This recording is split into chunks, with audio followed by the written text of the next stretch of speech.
যোৰহাট স্বৰ্গদেউ চাওলুং চুকাফা সমন্বয় ক্ষেত্ৰ পৰ্যটনস্থলীলৈ ৰূপান্তৰিত কৰা পৰিকল্পনা বিধায়ক ভৱেন্দ্ৰনাথ ভৰালীৰ ৬৯ নম্বৰ পশ্চিমখঙীয়া গাঁও পঞ্চায়তৰ স্বৰ্গদেউ চাওলুং চুকাফা ক্ষেত্ৰত অসম চৰকাৰৰ গ্ৰাম্য উন্নয়ন বিভাগৰ এক পুখুৰী খননৰ আধাৰশিলা স্থাপন কৰে।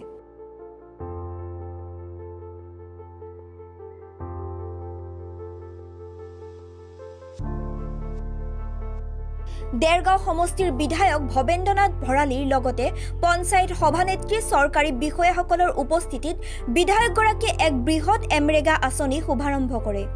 সমষ্টিৰ উন্নয়নৰ বাবে আৰু উন্নয়নমূলক আঁচনি কাম কৰি যাব বুলি মন্তব্য আগবঢ়ায় বিধায়কজনে। পুখুৰী যেটো কম আমি ৱেটলেণ্ড আচলতে সাষ্টেইনেবল গোল ফিল আপ কৰিবৰ কাৰণে আমি ইয়াত কলাক্ষেত্ৰক চুকাফা কলাক্ষেত্ৰখন অধিক সুন্দৰ কৰিবৰ বাবে এই জলৰাশি আমি ধুনীয়াকৈ খান্দি এটা সুন্দৰ প্ৰাকৃতিক পৰিৱেশৰ সৃষ্টি হ'ব আৰু যিভাগ মাটি উঠিব সেই মাটিৰে আমি আন এটা প্ৰকল্পত আমি সেইখিনি ব্যৱহাৰ কৰিম।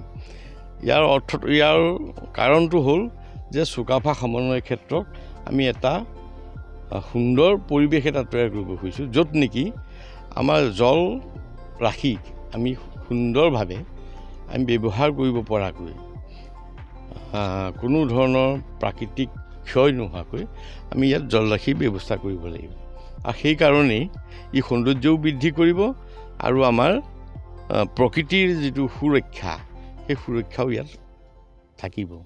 2 বিঘা এই 2 বিঘা মাটিত আমি প্ৰকৃতিৰ পৰিৱেশটো সুন্দৰকৈ ৰাখিবৰ বাবে এক আমি পুখুৰী খান্দি জল ৰাখি ৰখাৰ আমি ব্যৱস্থা কৰিছোঁ।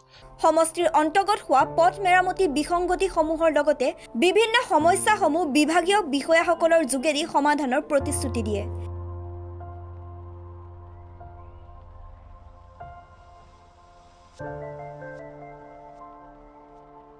নিউজ ডেস্ক ৰিপৰ্ট তৰংগ লাইভ।